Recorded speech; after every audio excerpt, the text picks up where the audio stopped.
کیا حال ہے آپ لوگوں کے؟ الحمدللہ رب العالمین، نحمدہ ونصلی علی رسولہ الکریم،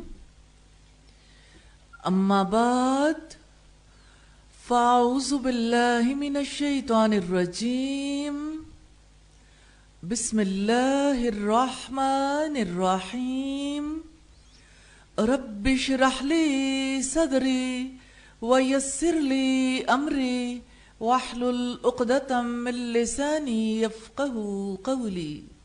آپ کسی چیز کو تو سامنے رکھ کے کام کرو گے نا کہ آپ کا فوکس آف اٹینشن کیا ہے۔ آپ کسی چیز کو فوکس کر کے کام کرو گے تو مومن نے کس چیز پہ فوکس کرنا ہوتا ہے؟ ثواب کی نیت، ثواب کے نتیجے میں جنت، اور جنت کے نتیجے میں اللہ کی رضا اور اللہ کا دیدار۔ تو کتنے ہی مشکل حالات ہو جائیں انسان کے لیے، تلخیاں بہت خوشگوار ہو جاتی ہیں۔ ریئلی لائف کا ایکسپیرینس ہے۔ کبھی موقع ملا تو انشاءاللہ تعالیٰ آپ کی ملاقات کروائیں گے اپنے سسرال والوں سے بھی۔ تو اس میں یہ کہ ایک سٹرگل جو ہے اگر سامنے آئے گی تو آپ کو پریکٹیکلی پتہ چلے گا کہ انسان جب سٹرگل کرتا ہے تو بالآخر وہ موڑ آ جاتا ہے جہاں پہ لوگ بھی اسے تسلیم کر لیتے ہیں۔ الحمدللہ۔ میں اگر آپ سے بات کر رہی ہوں تو اپنے ذاتی تجربے کی بنیاد پر، اگر میں نے سسرالی زندگی گزارنے کی، پازیٹیولی گزارنے کی کوشش کی تو اللہ تعالیٰ نے مجھے پھل زیادہ دیا ہے الحمدللہ۔ میں نے اپنے سسرال جانے سے پہلے یہ طے کر لیا تھا کہ میں نے اپنی مدر ان لا کو، فادر ان لا کو ایک بات پر بھی ان کے مزاج کے خلاف جواب نہیں دینا۔ ریلی ایک بات بھی نہیں ہے، ایک فکرہ بھی نہیں ہے۔ اگر آپ یہ کہیں کہ مزاج کے خلاف کچھ نہیں ہوا تو یہ بھی سٹوری ویسے سننے والی ہے۔ یعنی اگر اس سٹوری میں دیکھیں تو اسلام پہ چلنا مشکل، آپ کے لیے اپنے وجود کو منوانا مشکل، اپنے بچوں کو مقام دلوانا مشکل، لیکن where there is will there is a way، الحمدللہ۔ تو انسان اپنے جیسے ماحول میں سروائیو کر جاتا ہے، لیکن اپوزٹ ماحول میں سروائیو کرنا بہرحال مشکل کام ہوتا ہے۔ الحمدللہ یہ اللہ کی رحمت ہے، اور اللہ تعالیٰ ہی ارادے کرواتے ہیں اور اس میں استقامت بھی نصیب کرتے ہیں۔ ریلی بندے کے ہاتھ میں کچھ بھی نہیں ہے، تو یہ اللہ کی رحمت ہے سراسر، الحمدللہ۔ اگر کوئی یہ پوچھنا چاہے کہ ٹھیک ہے جو سسٹر ان لاز ہیں کیا ان سے کبھی کوئی کلیش اکر ہوا؟ ایک بھی نہیں۔ کیا کلیش والی کوئی بات تھی؟ ہزاروں، ایک دن میں کتنی ہی۔ لیکن اگر آپ پازیٹیولی سوچنا شروع کرتے ہیں آپ کو کوئی فرق ہی نہیں پڑتا، کیونکہ آپ نے ہمیشہ دوسرے کے بارے میں اچھا سوچنا ہے تو آپ کو سب سے محبت ہوتی ہے۔ آپ سب کے بارے میں اسی طرح پازیٹیو ہو جاتے ہیں جیسے اپنی ذات کے بارے میں، اپنے بچوں کے بارے میں، اپنے بہن بھائیوں کے بارے میں۔ یعنی میں یہ محسوس کرتی ہوں کہ اس طرز عمل کی وجہ سے مجھے اپنے ان لاز زیادہ عزیز ہو گئے، کیونکہ میں آج بھی فیل کرتی ہوں کہ جتنی محبت میری ساس سے مجھے ملی ہے شاید مجھے اپنی ماں سے بھی نہیں ملی۔ لیکن ایسا نہیں تھا کہ وہ پہلے دن ہی سے ایسا رویہ تھا۔ تو اگر آپ یہ دیکھنا چاہیں کہ آج بھی کیا مزاجی اختلاف ہے، کیا تہذیبی کلیش ہے، تو بہت زیادہ، الحمدللہ اللہ کی بہت رحمت ہے۔ تو یہ ضروری نہیں ہوتا کہ انسان ساروں کو اپنے مزاج کے مطابق ڈھال سکے، اپنے نظریات کو باور کروا سکے۔ آپ کوشش کرتے ہو، آپ کی کوشش کا اجر اللہ تعالیٰ کے ذمہ ہے۔ کوشش پوری نہیں ہوتی تب بھی اللہ تعالیٰ اجر دینے والا ہے۔ لیکن یہ میں آپ کو پورے یقین کے ساتھ کہہ سکتی ہوں کہ اللہ تعالیٰ کسی کی کوشش کو کبھی رائے گا نہیں جانے دیتے۔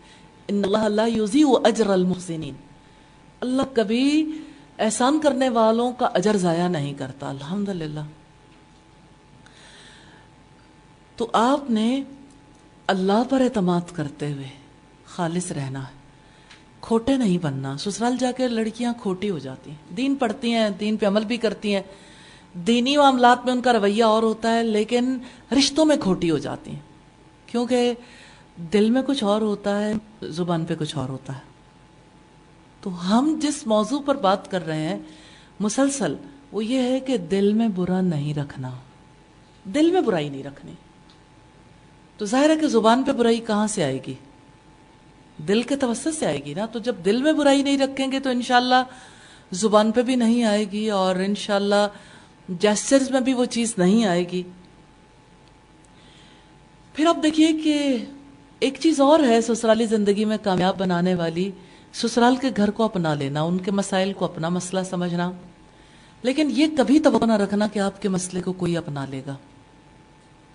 کوئی آپ کو اپنائے تو آپ اپنائیں گی، کوئی آپ کے مسئلے کو اپنا مسئلہ سمجھ لے تو آپ بھی ان کے مسئلے کو اپنا مسئلہ سمجھ لیں گی. یہ ایسا میدان ہے جہاں پر انسان کو یک طرفہ ٹریفک ہی چلانی پڑتی ہے، بس اپنا راستہ دیکھنا ہے، کسی کی طرف نہیں دیکھنا. آپ سسرال کے گھر کو اپنا بنا لیں، قدم قدم پر آپ کے ذہن میں شیطان یہ ڈالے گا کہ آپ جو کچھ بھی کر لو کسی کی طرف سے تو کوئی حسن سلوک نہیں ہونا. تو آپ پہلے ہی اپنے آپ کو یہ میسج دے لیں کہ کسی کی طرف سے سلوک نہیں ہونا، اگر ہو گیا تو اللہ کا شکر ادا کرنا. تو میں نے جس میدان میں جانا ہے وہاں پہ میں نے حسن سلوک کرنا ہے انشاءاللہ تعالی. جب آپ حسن سلوک کریں گے تو انشاءاللہ اس کا پازیٹیو رزلٹ اللہ تعالیٰ کی طرف سے ملے گا. اسی طرح سے سسرال جا کے جو بہت بڑا مسئلہ پیدا ہوتا ہے وہ اپنے آپ کو گھر کے کام کاج سے غیر متعلق رکھنا. ابھی ایک دن پہلے کسی نے یہ سوال کیا تھا، بلکہ یہ کہا تھا کہ آپ اس بارے میں بھی ضرور بات چیت کریں کہ لڑکیاں جب سسرال جاتے ہی الگ گھر لینا چاہتی ہیں یا الگ ہو جانا چاہتی ہیں. میں یہ سمجھتی ہوں کہ یہ خاندانوں کی تباہی کے لیے نقطۂ آغاز ہے. میں یہ تو نہیں کہتی کہ اسلام اس بارے میں ہمیں روکتا ہے کہ کوئی الگ رہنا چاہے، لیکن بات یہ ہے کہ آپ شلوار قمیض پہنتی ٹراؤزر شرٹ پہنتے؟ کیوں؟ حضرت عائشہ پہنتی تھی، عربوں کے کلچر میں پہنا جاتا ہے. اسلام عرف کو قبول کرتا ہے، کامن لا، یعنی ایک کامنلی پریکٹس میں ہے نا چیزیں، جیسے لباس ہے تو سطر کی حدود مقرر کر دی، ان چیزوں کا لحاظ رکھتے ہوئے کوئی شلوار قمیض پہنے، کوئی دوسرا لباس پہن لے. انڈونیشینز کچھ اور پہنیں گے، جاپنیز کچھ اور پہنیں گے، ملیشیا سے تعلق رکھنے والے کچھ اور پہنیں گے، یورپ سے تعلق رکھنے والے کچھ اور پہنیں گے، عرب ممالک والے کچھ اور پہنیں گے. لیکن بنیادی طور پر کیا ہے؟ سطر کی حدود کی حفاظت. That's it.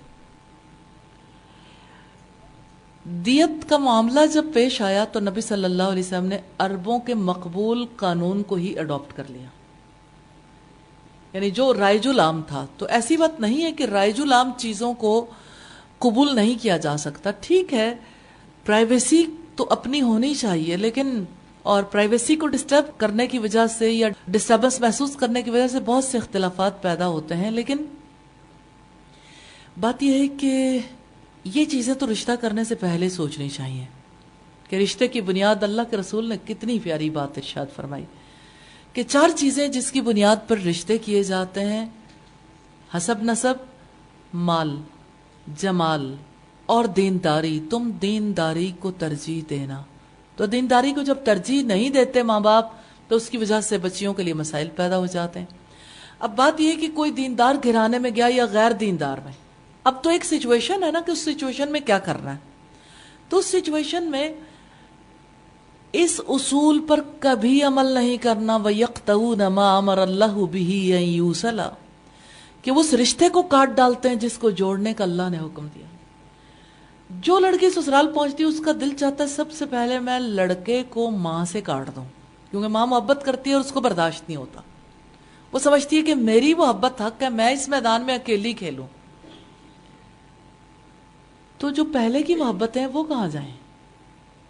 جس نے اپنے پیٹ میں 9 مہینے رکھا، 2 سال دودھ پلایا، جس نے پاؤں پاؤں چلنا سکھایا، جس نے زندگی بھر محنت کی ہے، اور جس نے جوان کر کے اپنی عمر بھر کی کمائی کو گودی میں ڈال دیا. یعنی وہ ساس جو اپنی عمر بھر کی کمائی کو ایک لڑکی کے حوالے کرتی، لڑکی شکر گزار ہونے کی بجائے اسی کا ناتا کاٹ دیتی.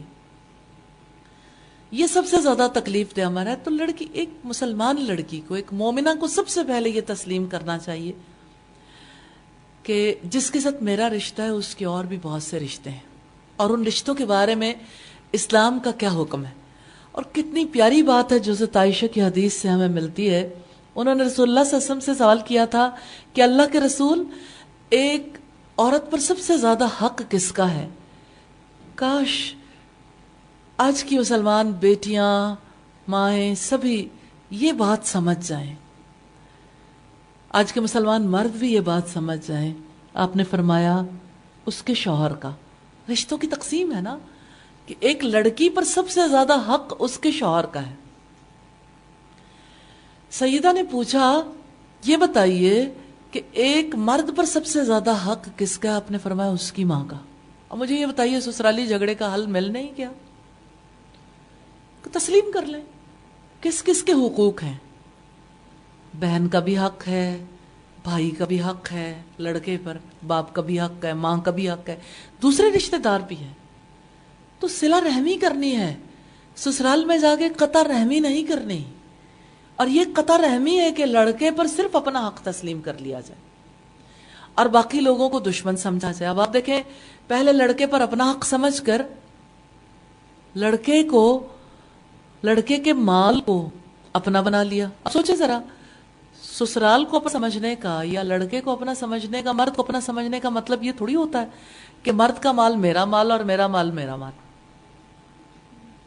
یہ ایک جھگڑے کی بہت بڑی وجہ ہوتی ہے کہ لڑکی جو ہے وہ یہ پسند نہیں کرتی کہ مرد اپنا مال اپنے کسی رشتہ دار پر خرچ کرے. تو سیدہ خدیجہ کو ضرور یاد کیجیے گا، جب رسول اللہ صلی اللہ علیہ وسلم پہلی وحی کے بعد گھر آئے تھے اور آپ نے کہا تھا لقد خشیت علی نفسی، مجھے میری جان کا ڈر ہے، تو سیدہ خدیجہ نے انہیں کہا تھا کلا واللہ ما یخزیک اللہ ابدا، ہرگز نہیں، اللہ کی قسم اللہ تعالیٰ آپ کو کبھی رسوا نہیں کرے گا. انک لتصل الرحم.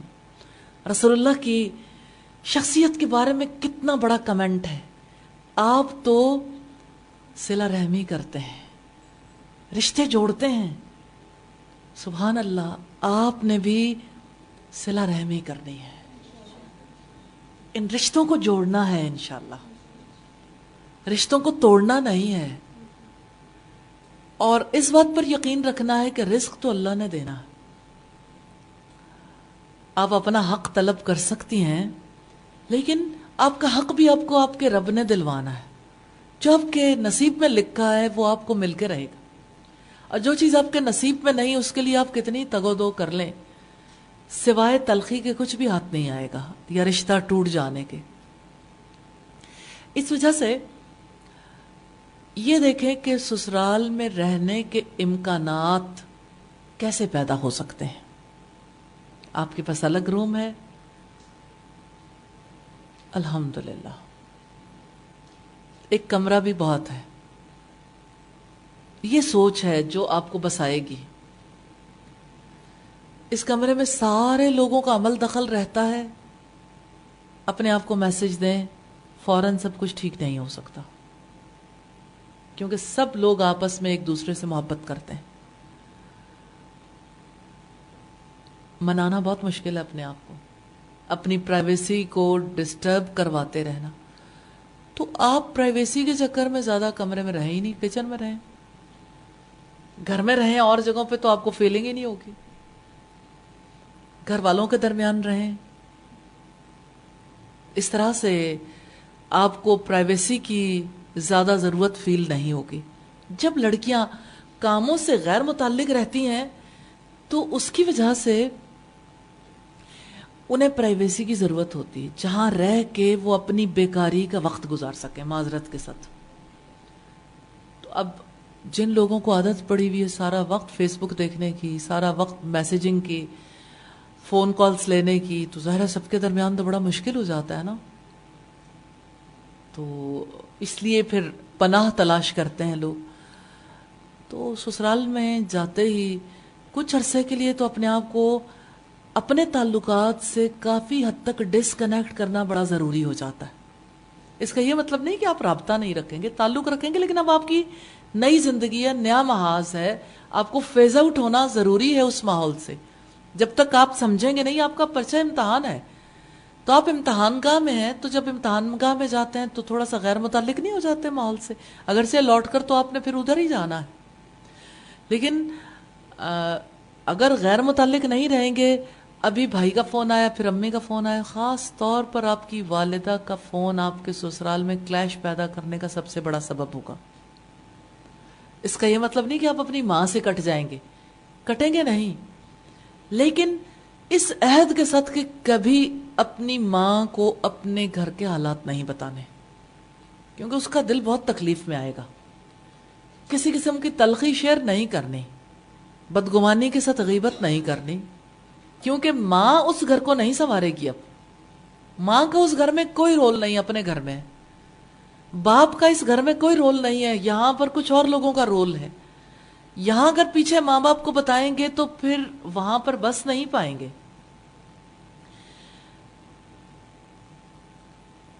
ساس کی تو سانسیں خشک رہتی ہیں جب بہو کے گھر سے فون آتا ہے کہ اب کیا ہوگا، اب پھر کوئی سکھائے گا.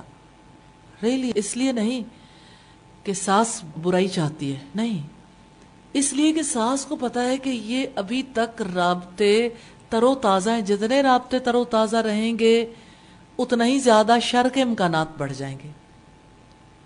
رابطے تو رکھنے، لیکن کچھ عرصہ تو نئے ماحول میں ایڈجسٹ ہونے کی ضرورت ہوتی ہے.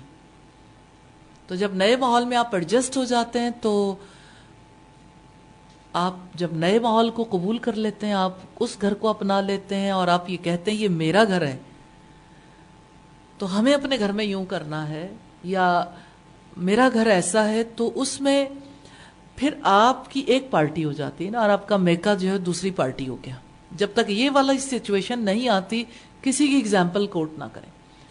لڑکیاں غلطی کرتی ہیں کبھی اپنے بھائی کا، میرے بھائی یوں کرتے ہیں، فلاں نے یوں کیا. کیوں؟ یہ لڑکیاں عموماً جہیز لے کے جاتی ہیں، اس کے بعد انہیں سمجھ نہیں آتی کس طرح سے احسان جتلائیں کہ میرے بھائی نے مجھے کیا دیا، میرے باپ نے مجھے کیا دیا، اور میں نے اس گھر میں کیا کچھ لا کے رکھ دیا.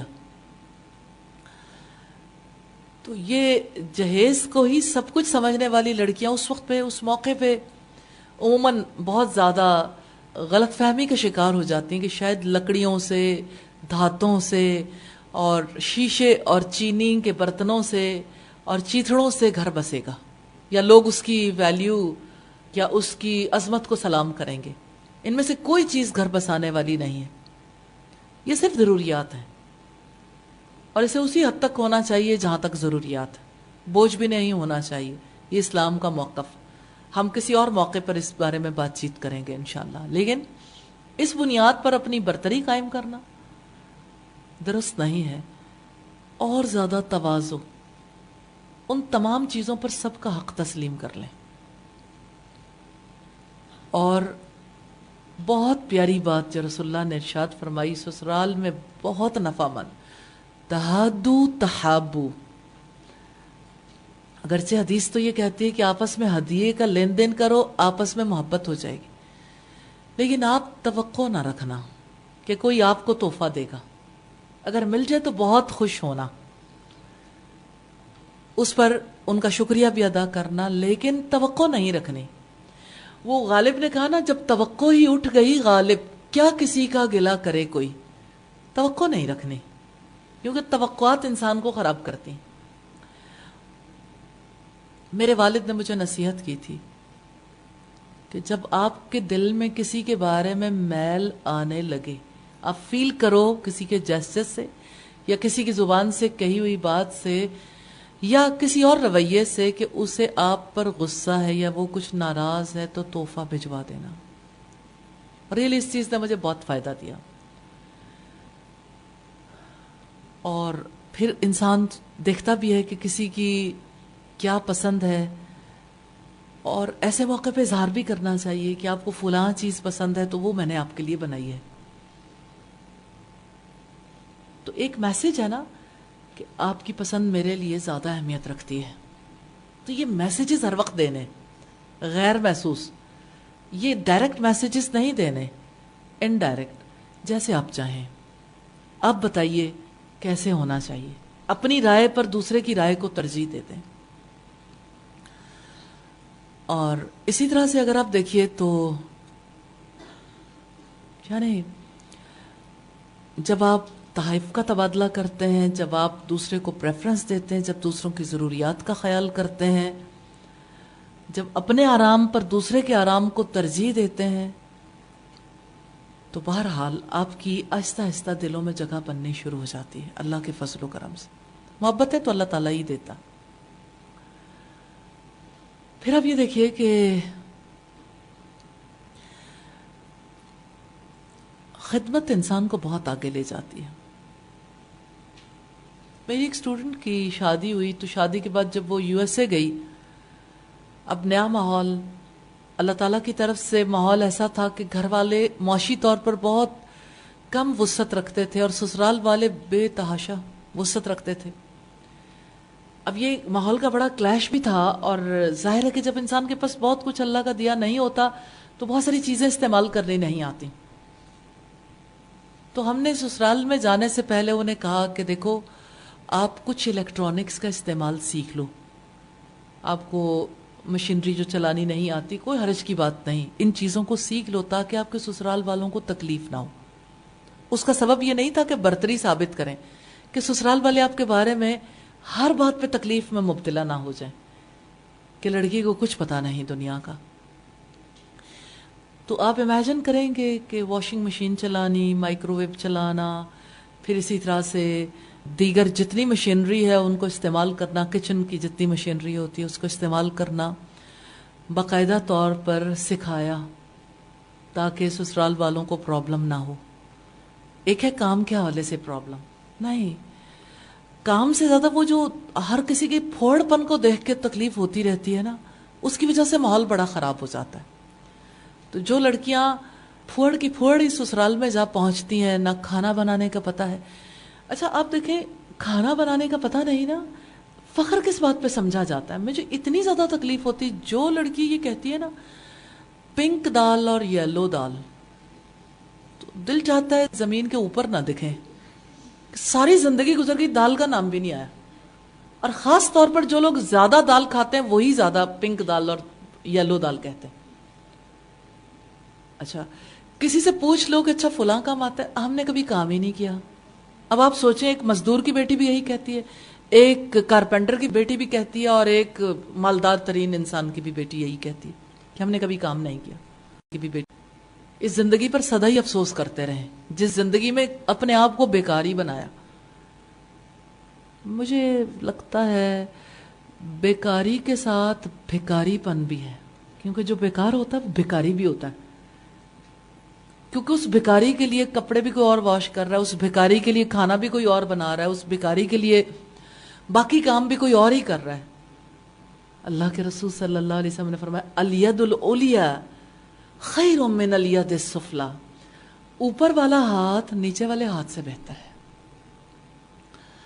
تو بیٹا زندگی سیکھنی ہے، زندگی سیکھیں، چیلنج کے طور پر ایکسپٹ کریں. آپ کو کوئی ایسا کام نہ ہو گھرداری سے متعلق، کوئی ایسا کام جو آپ کو نہ آتا ہو. گروسری کرنا فن ہے، سیکھنا پڑتا ہے.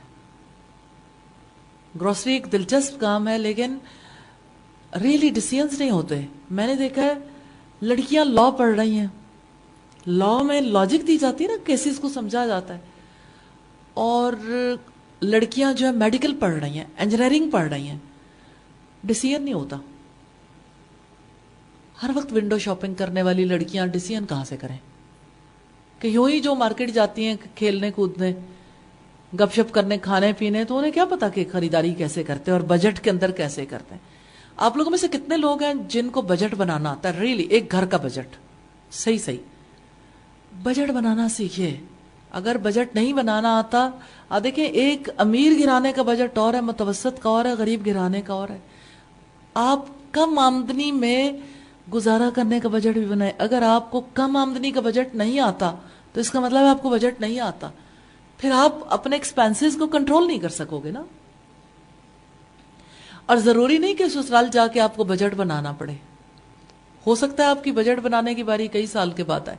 سو واٹ، آنا تو چاہیے. اگر آپ کو کہیں مشکل پیش آتی ہے تو آپ اس مشکل کا حل پیش کرنے کے قابل ہو سکیں. اسی طرح سے آپ کو گروسری کے علاوہ دیگر خریداری بھی آنی چاہیے. کپڑا کیسے بنتا ہے، اب ڈریسز خریدنا بھی، ایک بنے بنائی ڈریس کو خرید لینا اور بات ہے. میں نے دیکھا ہے جب سے اسٹچڈ کپڑے ملنے شروع ہو گئے نا، سلے سلائے، اس کی وجہ سے لوگوں کا یہ ٹرینڈ بھی آہستہ آہستہ ختم ہو گیا. بچیوں کو پتہ ہی نہیں کہ اچھا میں نے اگر ایک ٹراؤزر کا کپڑا لینا ہے تو کیسے لوں گی، یا میں نے ایک شرٹ کا کپڑا لینا ہے تو کہاں سے لوں گی، اس کا کیا ریٹ ہے، میں نے کہاں سے اسٹچ کروانا ہے. سمجھ ہی نہیں آتی پھر لوگوں کو. اگر اسٹچ کر نہیں سکتے تو کروانا بھی ایک فن ہے. ایسی بات نہیں ہے کہ اسٹچ کروانا بھی آسان ہوتا ہے. کام کرنا نسبتاً آسان ہوتا ہے، کروانا زیادہ مشکل ہوتا ہے. یہ مت سمجھیے کہ کسی گھر میں کک موجود ہے تو آپ کے لیے آسانی ہو گئی. اب کک کہے گا اچھا فلاں چیز بنانی ہے، اس کے لیے مجھے چیزیں لا دیں، تو آپ کو پتہ ہی نہیں چیزیں ڈالنی کون سی ہیں بیچ میں، تو آپ کیا کرو گے. میں نے دیکھا ہے کہ بہت مزے کے کھانے بنانے والی لڑکیوں کو بھی اگر یہ پتا چل جائے نا 4 لوگوں کے لیے بنانے کی عادت ہے یا 8 کی، اگر انہیں کہا جائے نا 6 کے لیے بنا دیں، انہیں سمجھ نہیں آتی. وہ یا 4 کے لیے بنا بیٹھیں گی یا 8 کے لیے. وہ بیچ والی بات سمجھ نہیں آتی. اور اگر انہیں زیادہ لوگوں کے لیے بنانا پڑ جائے پھر بالکل ہی پیدل ہو جاتی. اچھا میں نے دیکھا جیسے کچھ لوگ ایسے ہیں جو یعنی جیسے کہیں افراد زیادہ ہوتے ہیں، کسی فیملی میں زیادہ لوگوں کا کھانا بنانا سیکھنے والے افراد ایسے ہوتے ہیں، وہ کم لوگوں کا کھانا بھی جب بناتے ہیں وہ اتنا ہی بنا لیتے ہیں مقدار میں. انہیں سمجھ ہی نہیں آتی کہ کم چیزوں میں کیسے مینج کیا جائے. میں نے یہ چیزیں اس لیے ذکر کی ہیں کہ جھگڑوں کو بڑھانے میں، اختلافات بڑھانے میں، آپ کے امیج کو خراب کرنے میں ان چیزوں کا بڑا دخل ہے. تو آپ گھریلو اشیاء کی خریداری ہو، چاہے وہ فرنیچر ہو، چاہے وہ بیڈ شیٹس ہوں، چاہے وہ آپ کے ٹاولز ہوں، یا آپ کے برتن ہوں، یا آپ کی مشینری ہو، یا آپ کے کرٹنز ہوں، یا آپ کی پہننے کے کپڑے ہوں. اب لڑکیاں جب پہننے کے کپڑے خریدتی ہیں تو اپنے کپڑے خریدتی رہتی ہیں، جینٹس کے کپڑے خریدنے نہیں آتے. شادی کے بعد یہی مسئلہ پڑ جاتا ہے. اب کیا کریں؟ پھر اس کا پتہ ہی نہیں ہوتا کہ کیا کرنا چاہیے.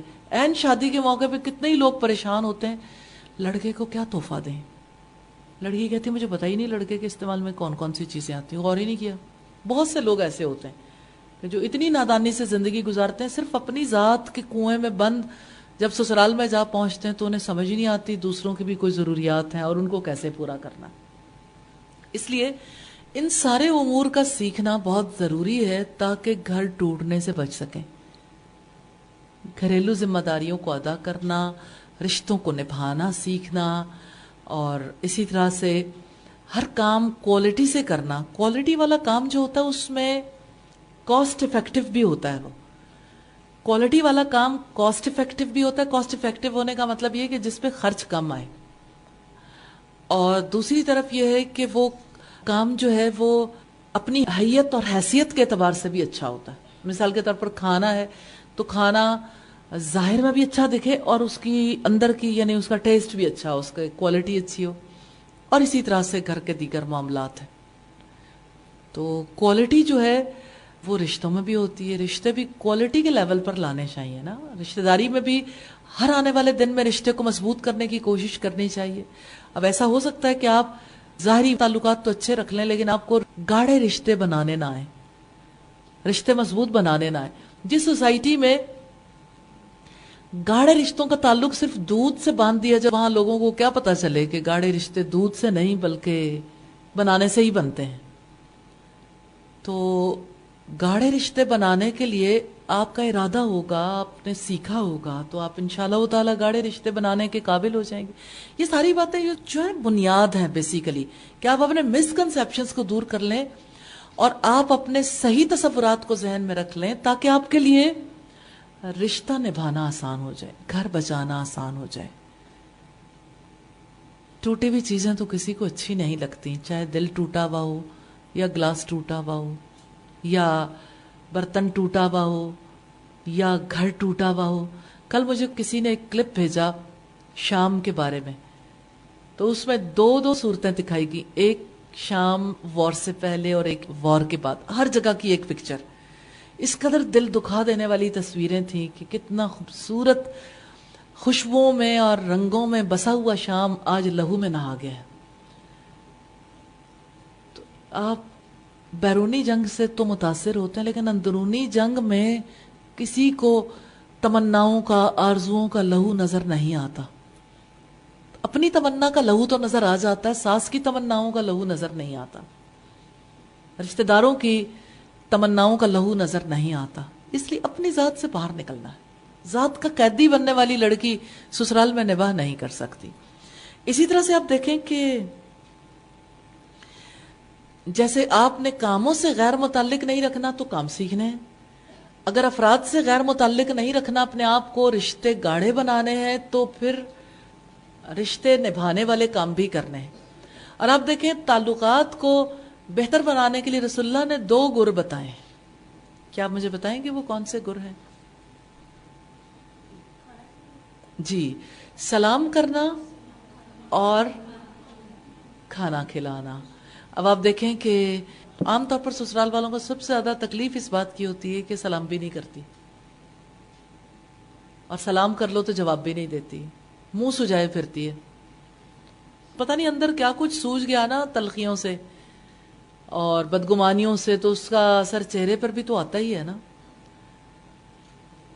اسی طرح سے ہم دیکھتے ہیں کہ والدین عام طور پر یہ کہتے ہیں کہ سسرال میں دب کے نہیں رہنا.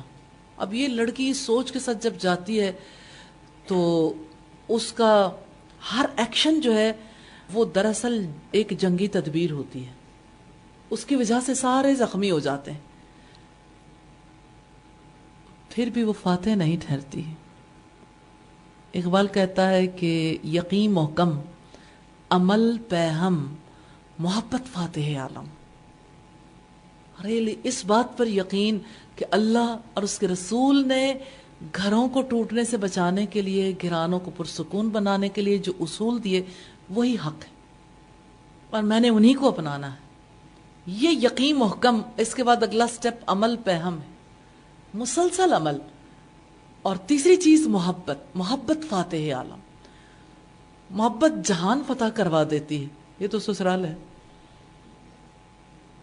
اور سسرال والے محبت کرنے والے ہوتے ہیں. صرف آپ کے کانسیپٹ میں خرابی آتی ہے، آپ کے دل میں یہ بات آتی ہے کہ سسرال والے محبت نہیں کرتے.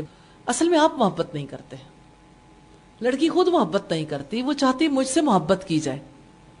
تو آپ نے محبت کے لیے کشکول گلے میں نہیں لٹکانا. کوئی آئے مجھے محبت دے جائے، محبت کی نظر سے دیکھ جائے، کوئی مجھے فقرہ کہہ جائے. آپ نے محبتوں کا بھکاری نہیں بننا، آپ نے محبتوں کی سخاوت کرنی ہے. یاد رکھیے گا محبتوں کے میدان میں بھی سخی بننا ہے. اور آپ جانتے ہیں رسول اللہ صلی اللہ علیہ وسلم نے فرمایا سخی اللہ کے بھی قریب ہوتا ہے، لوگوں کے بھی قریب ہوتا ہے، جنت کے بھی قریب ہوتا ہے، اور دوزخ سے دور ہوتا ہے. اور بخیل اللہ سے بھی دور ہوتا ہے، جنت سے بھی دور ہوتا ہے، اور لوگوں سے بھی دور ہوتا ہے، جہنم کے قریب ہوتا ہے. تو آپ آج نیت کر لیں، جہاں بھی آپ ہوں گے، سسرال میں ہوں یا میکے میں، آپ اپنے کلاس روم میں ہوں یا سوسائٹی میں، کسی مقام پر محبتوں کی سخاوت کرنی ہے. آپ لوگوں میں سے کون کون سخی بننے کی کوشش کرے گا؟ انشاءاللہ محبت، انشاءاللہ محبتوں کی سخاوت کرنی ہے. کیا اللہ کے لیے محبت کرنے پر کوئی اجر ہے؟ کہ یہ خالص اللہ کے لیے محبت ہے نا. آپ چاہے اپنی ساس سے کریں، چاہے اپنی نند سے کریں، چاہے سسرال والوں سے، چاہے ناواقف لوگوں سے کریں، اللہ کے لیے محبت کا کیا اجر ہے؟ جی، اللہ کے لیے محبت کرنے والے حشر کے میدان میں نور کے ممبروں پر ہوں گے. رسول اللہ صلی اللہ علیہ وسلم نے فرمایا کہ اللہ کے عرش کے سائے تلے تخت بچھائے جائیں گے جن پر انبیاء اور شہداء بھی رشک کریں گے. وہ تخت یاقوت اور زبرجد کے ہوں گے. سوچیں، روبیز کا تخت کتنا خوبصورت ہوگا، اور وہ بھی جنت کی روبیز، اور زبرجد کے موتیوں کے تخت. یہ تخت ان لوگوں کے لیے ہوں گے جنہوں نے آپس میں اللہ کے لیے محبت کی ہوگی. سبحانک اللہم و بحمدک نشہد ان لا الہ الا انت نستغفرک و نتوب الیک.